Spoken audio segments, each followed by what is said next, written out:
Hello, and welcome to the public meeting for the US 59 Feasibility Study.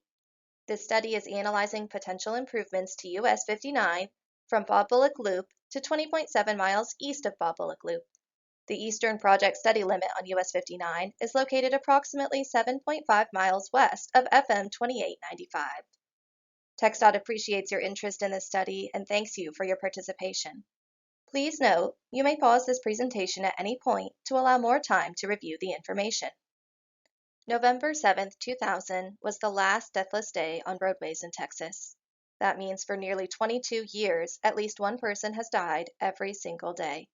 We all have a part to play to change that. This message is that reminder to end the streak of deaths on Texas highways. We need drivers and passengers to act more responsibly and help us reach our goal of 0 deaths by 2050. Texans can play a major role in ending fatal crashes with a few simple driving habits. Wear seatbelts, drive the speed limit, put away the phone and other distractions, and never drive under the influence of alcohol or drugs. So please do your part and share this message with your friends and family. More information about TxDOT's End the Streak campaign can be found using the information on the screen. This public meeting has 3 essential purposes. First, to provide the public with the latest study information. Second, to gain feedback on needs along the corridor and potential impacts. And finally, to gather input on proposed improvements for the US 59 corridor. This public meeting is being held in compliance with both federal and state laws. Following this meeting, your comments will be considered in the preparation of the final feasibility study report for the US 59 feasibility study. The roll plots, exhibit boards, and other study materials may be viewed online at www.txdot.gov, keyword search US 59 Feasibility Study Virtual Public Meeting, or scanning the QR code shown on the screen beginning on Thursday, October 19th at 5 p.m. The information on this website is the same information being shown in this presentation.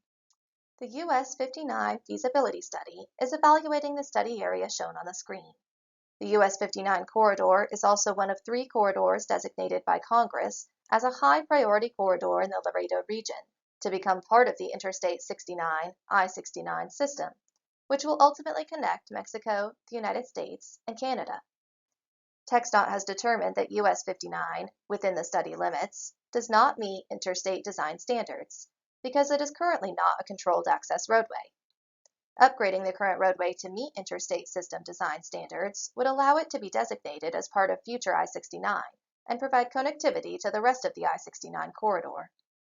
It is important to note that this feasibility study is not intended to result in detailed design, environmental analysis, or final cost estimates. As this study has progressed, TxDOT has hosted 2 stakeholder workshops to gather input from stakeholders within the study area regarding study data and proposed improvements. Comments from stakeholders during these workshops referenced impacts to future developments, avoiding potential impacts to areas such as the Colonias, alleviating congestion, specifically near the US 59 Bob Bullock Loop intersection, improving access to existing properties within the study area, such as Texas A&M International University, and providing alternative routes for freight movement. The purpose and need of this study is to enhance safety and mobility for drivers, accommodate population and employment growth, support economic development, and facilitate freight movement.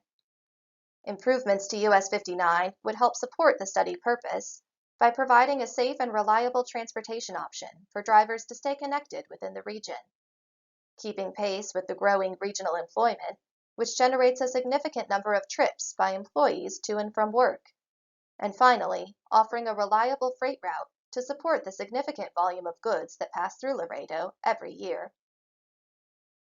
Facilitating freight movement through Laredo is an important part of this study, as it is home to 5 ports of entry, including the largest, most efficient port of entry on the US-Mexico border, the Port of Laredo.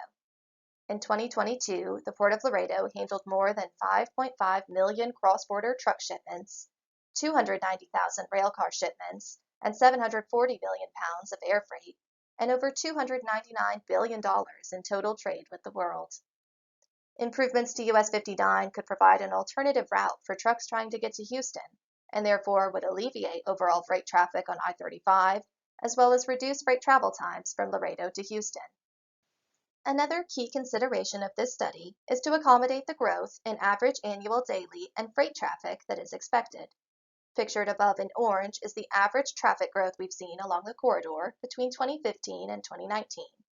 Average annual daily traffic, AADT, is the total volume of vehicle traffic on a highway or road for a year divided by 365 days. By 2045, projected daily traffic volumes along the US 59 corridor are anticipated to increase by 34,000 vehicles along Segment 1, closest to the Loop 20 intersection and the airport, resulting in traffic volumes comparable to present-day levels on Bob Bullock Loop. In addition, traffic volumes along US 59 in the rural segment to the east are anticipated to increase by 4,500 vehicles, resulting in traffic volumes comparable to present-day levels on Saunders Street west of Bob Bullock Loop. Because the US 59 corridor is an important route for the distribution of goods throughout the United States, trucks are expected to continue to make up a high percentage of traffic. The composition of truck traffic on US 59 was 7% in the urban segment, Segment 1, from 2015 to 2019, and approximately 30% in the rural segment, Segment 2, during that same time period. By 2045, Segment 1 is expected to increase from 7 to 10%, while Segment 2 is expected to increase from 30 to 45%. It should be noted that these projections will be further refined with future modeling efforts. Finally, another key study consideration is to enhance corridor safety. This map on the screen shows the study corridor divided into two segments. Light blue is the area closest to Loop 20, the urban stretch. This urban segment of US 59 has a crash rate 273% higher than the statewide average for urban areas. The greatest density of crashes were logged at the Bob Bullock Loop US 59 intersection. The US 59 corridor, as it exists today, is a high-speed highway with limited lighting. Depending on the location, there are 1 to 3 lanes in each direction, with the majority of the corridor having only 1 lane in each direction, as shown. The existing right-of-way footprint is about 150 feet.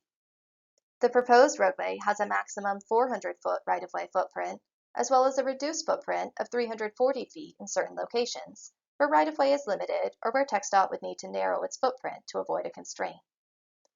The potential future project shown on the proposed roadway is anticipated to be the main lanes should funding become available. Now we will move into the proposed improvements developed for the corridor. In fall 2022, TxDOT developed 46 initial freeway concepts within the study area. Following a preliminary screening of the initial freeway concepts, 13 concepts were chosen to move forward for detailed evaluation in early 2023. In the spring of 2023, an evaluation matrix was developed as a tool to further analyze and review the remaining 13 concepts. Some of the evaluation factors included residential or business displacements, routing freight traffic too far away from the existing US 59, and whether a concept resulted in a substantially longer route or higher cost to construct. The full evaluation matrix is available for review on the exhibit boards at the in-person meeting and on the study website. After completing this detailed evaluation, 4 proposed concepts and the no-build concept are now under consideration and will move forward into the next phase of study. You can also view each of these concepts in more detail on the roll plots located on the study website. TxDOT is nearing the end of the feasibility study process and is currently in the public meeting and comment period phase. The public comment period will conclude on Friday, November 3, 2023. TxDOT will provide responses to comments received, which will be included in the public meeting summary. Following this meeting, TxDOT will also develop the final feasibility study report with recommendations on how to proceed and whether this study should advance to the next phase of development. Currently, this study is in the feasibility process, where TxDOT has focused on data gathering and preliminary geometric design to assess the practicality of this project. If it is determined that the study should advance to the next phase of development, then TxDOT will begin the environmental review and schematic design process in accordance with the National Environmental Policy Act, NEPA. This phase could take up to 2 years, but will depend heavily on the environmental classification. If the project receives environmental clearance through the NEPA process, TxDOT will move into final design, which can take an average of 2 to 4 years. Finally, pending identification of funding, the project will move into the phased construction phase, which takes another 2 to 4 years or longer to complete. It is important to note that phased construction of the project would not begin until full funding is secured. Comments will be accepted in several ways as shown on the screen. If you would like to leave a verbal comment, please call the voicemail number. Comments must be received or postmarked by November 3, 2023, to be included in the public meeting summary and considered in the development of the final feasibility study report. This concludes our presentation on the US 59 feasibility study. We sincerely appreciate your participation and interest in the study. Your questions, comments, and concerns will receive careful consideration. Thank you.